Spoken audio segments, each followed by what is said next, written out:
A paz de Cristo, queridos, é com alegria e com satisfação que mais uma vez nós estamos aqui para trazer subsídios aos professores e alunos da EBD.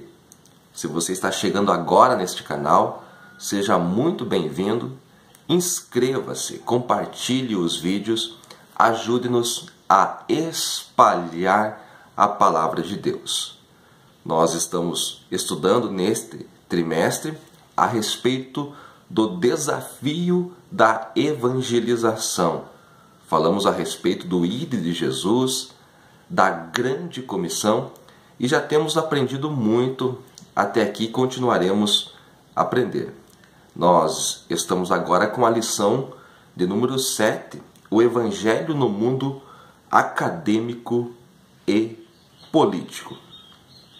Antes de eu entrar nos comentários, eu queria falar a respeito das dificuldades que alguns professores têm comentado com a gente a respeito do conteúdo da revista. Já em vários trimestres, nós notamos que chega um determinado ponto do trimestre que o conteúdo ele gira como se fosse em círculo e acaba não chegando a lugar nenhum. Então, nós professores temos que driblar, contornar essas dificuldades. Se nós compararmos o conteúdo que nós temos realmente da CPAD com outras editoras do Brasil, de outras denominações, nosso conteúdo ele poderia ser um pouco melhor, mais abrangente. Por exemplo, quando fala a respeito de mundo acadêmico e político, aí disse que é necessário evangelizar o mundo acadêmico e político. Isto é óbvio, não há ensino nenhum nesta afirmação. A questão é como, de que maneira, qual o projeto, qual o método, como fazer isso na prática. Então falta um pouco de praticidade e chega a um determinado ponto, então essas dificuldades que os professores comentam com a gente, eu também tenho, de você ir para a classe e você tem que trazer algo, criar algo diferente para que você possa tornar a tua aula atrativa e ela não fique repetitiva, o que vai fazer com que os alunos desinteressem, né? Não tenham interesse por aquilo que você está ensinando. Então são dificuldades, são dicas e com a ajuda do Espírito Santo você pode explorar o texto áureo, pode explorar o texto bíblico da lição e com certeza você vai conseguir fazer uma aula dinâmica, né? Muito bem, o Evangelho no mundo acadêmico e político, o texto áureo, ele está em 1 Coríntios capítulo 2, versículos 4 e 5, e a verdade prática diz o seguinte: somente o Evangelho de Cristo, no poder do Espírito Santo, para destruir as fortalezas e a resistência do universo acadêmico e do mundo político. A leitura bíblica em classe está em Daniel capítulo 2, versículos 24 a 28. E o objetivo geral da lição é mostrar que precisamos alcançar com as boas novas o mundo acadêmico e político. Eu queria convidar você para que abrisse a sua Bíblia na primeira carta de Paulo aos Coríntios, no capítulo 2, porque eu queria contextualizar o texto áureo da lição. Então, 1 Coríntios 2, verso 1 a seguir, Paulo diz o seguinte: e eu, irmãos, quando fui ter convosco, anunciando-vos o testemunho de Deus, não fui com sublimidade de palavras ou de sabedoria, porque nada me propus saber entre vós, senão a Jesus Cristo e este crucificado. Eu estive convosco em fraqueza e em temor, e em grande tremor. E aí entra o versículo 4 e também o versículo 5, que são o texto áureo da lição. A minha palavra e a minha pregação não consistiram em palavras persuasivas de sabedoria humana, mas em demonstração de espírito e de poder, para que a vossa fé não se apoiasse em sabedoria dos homens, mas no poder de Deus.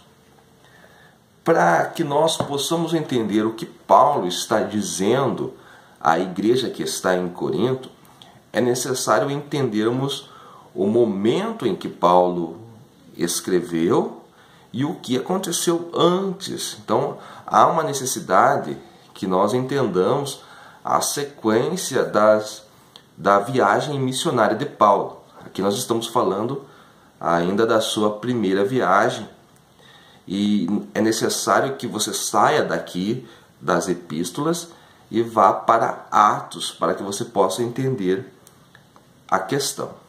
Se nós formos para Atos, eu quero que você faça isso por gentileza, Atos capítulo 17, nós vamos encontrar a partir do verso de número 15, que Paulo está em Atenas. Paulo fica ali em Atenas e ele vai pregar no Areópago, e aonde em Atenas há altares a muitos deuses, inclusive ao Deus desconhecido, e Paulo usa esta oportunidade para falar do Evangelho.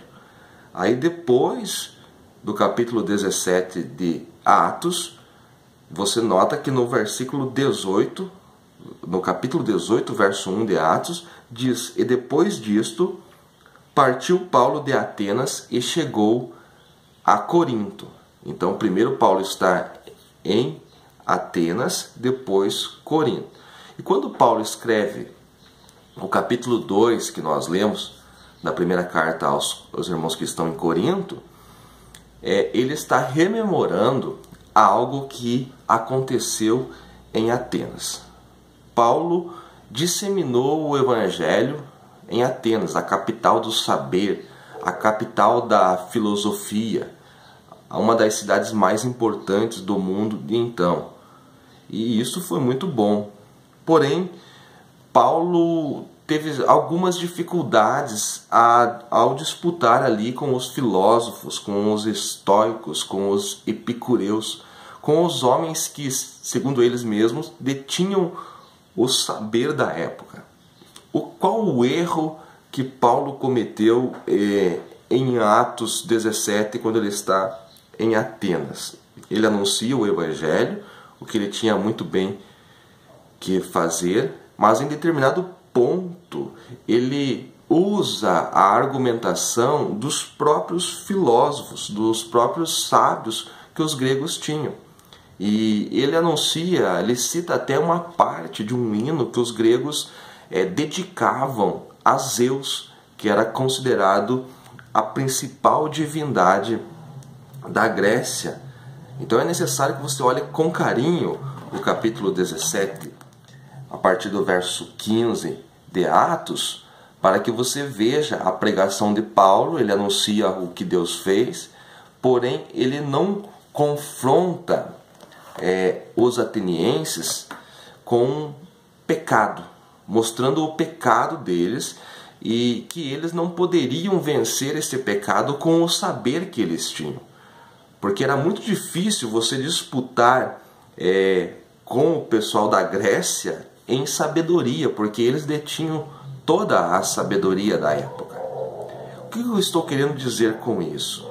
Que por mais que nós estejamos num ambiente acadêmico, onde tudo se explica pela física, pela ciência, quando a gente vai falar do Evangelho, não há como nós irmos com palavras de sabedoria humana.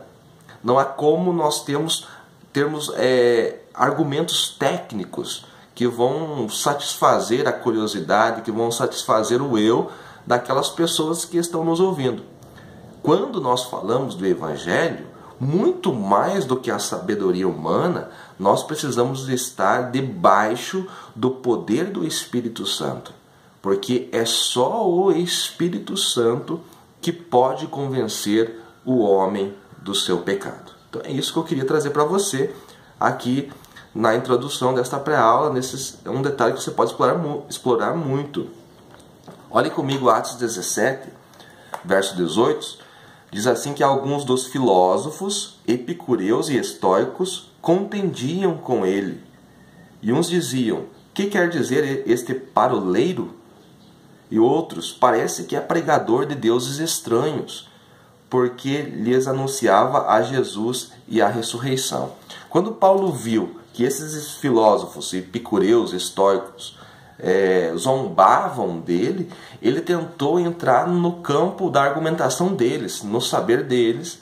E no versículo 28 do capítulo 17 de Atos, diz assim: porque nele vivemos e nos movemos e existimos, como também alguns dos vossos profetas disseram, pois somos também a sua geração. Aqui Paulo cita alguns sábios da Grécia, inclusive Epimênides, que viveu cerca de 600 anos antes de Cristo.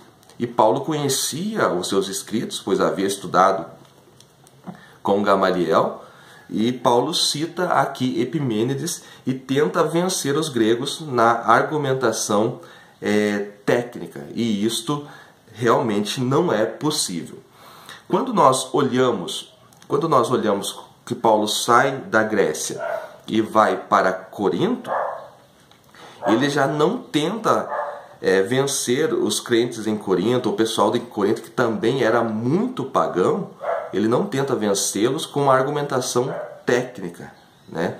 Ele já vem trazendo um evangelho puro, trazendo o evangelho na direção do Espírito Santo, e é isto que ele diz em 1 Coríntios capítulo 2, o verso 1 a 5. Eu, quando fui ter convosco, eu já não fui em sabedoria humana.